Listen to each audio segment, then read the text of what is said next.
Hello and welcome to this handy dandy tutorial on how to properly format according to APA standards. This is Mrs. Snow.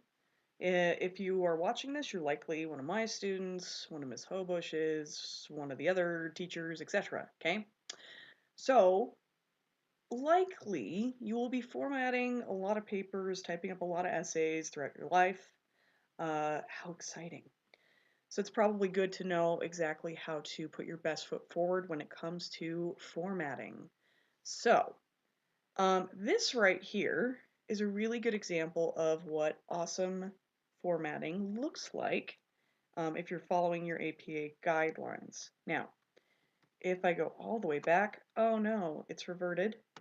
And now we've undone all of that, but purposes obviously being, I'm going to take you step by step to show you exactly what you need to do to your essay to make sure you're not losing any precious points for a couple of admittedly small things. But ultimately you will have a better looking, more presentable essay when you do this formatting. So, what are APA guidelines?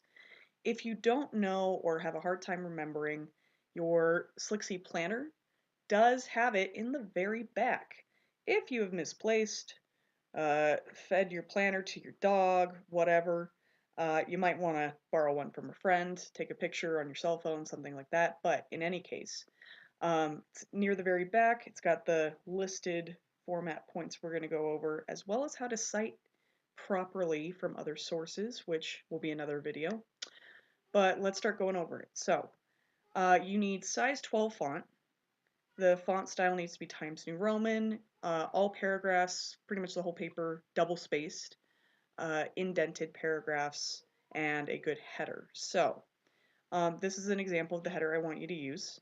Obviously, you're going to fill in your specific class period, not my name, but your name, because there's only one, and it's me. Whatever today's date is, and generally speaking, it's good to come up with a unique title for your essay. It makes it more memorable. It shouldn't just be called My Essay or, the name of whatever book or subject you're writing on. It's very bland, okay? So I have taken up a slight argumentative stance here. The Best Hope, Star Wars versus Star Trek. Very controversial. Um, but that aside, this is just Calibri font, which tends to be the standard for Microsoft Word. If you're using Google Docs, it's somewhat different, and I might make a video just to show you that, but when we're here in the lab, I want you guys just working in Word for right now. So, here you have the toolbar, which gives you all of the options. When you do highlight your uh, text here, there's a smaller toolbar that pops up, but it doesn't have all the options that we need. So for our purposes, we're going to default to this one. So font style, give you a second to try and remember what is the name of it. Okay, if you don't remember, start typing Times, so start with your T, and because Times New Roman is technically within the default category on Word, it will pre-generate it. As you see here, rest of it is in blue, so you don't have to type it out extensively. And then once you have that, hit enter on your keyboard. Hey look, font looks different. Looks better, in fact, I think. So, Times New Roman, check. Um, Other thing, you need to have it the correct size. I know it's nitpicky, but APA is what it is. So you can either do drop down and go to size 12, or again, as I did before, just type size 12, hit enter. Okay. So now you have pretty decent sized font, not too big, not too small.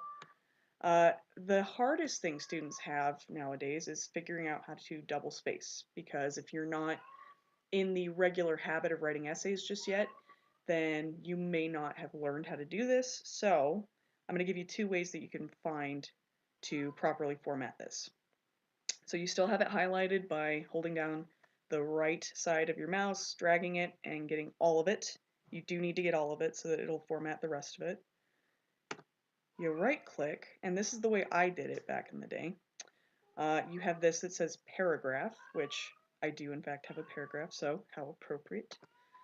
You click on here and it will explicitly say line spacing.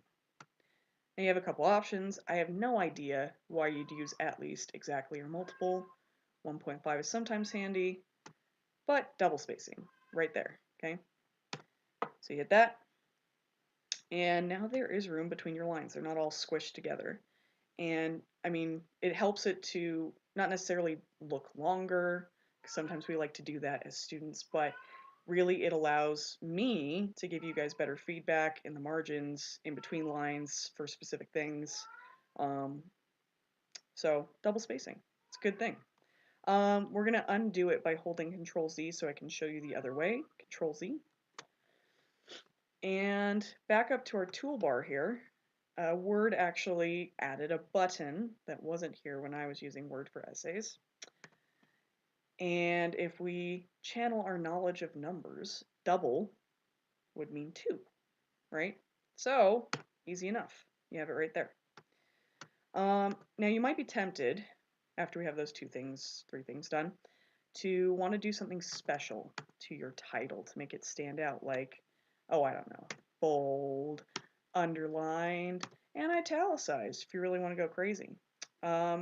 You do not need to do that, and you should not do it, because it's pretty much the first thing of your essay aside from your header here that I'm going to be looking at, so I know it's your title, so you don't have to demarcate it any different way. So leave it exactly the same format as the rest of your essay. Got it? The other thing that you need to know for this as you progress through your essay, you do need to indent each additional paragraph when you're starting a new thought.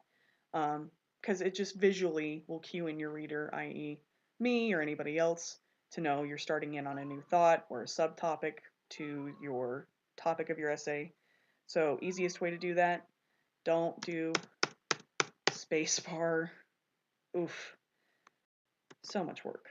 Let's minimize that, and it's near the top left corner of your keyboard. It says tab. It's got arrows that are kind of long pointing either way. Just hit that. And look, it is tabbed. So you'll notice when you come down here and you start typing up, your next line, it's going to keep the same format roughly, right? So same font, same size, indenting for you, it's all done. So really you should have your formatting done first thing once you have your intro paragraph typed. It just makes life so much easier, and this is one way you can avoid losing some pretty easy points on your assignment. So if you have any additional questions, let me know, but thanks for watching.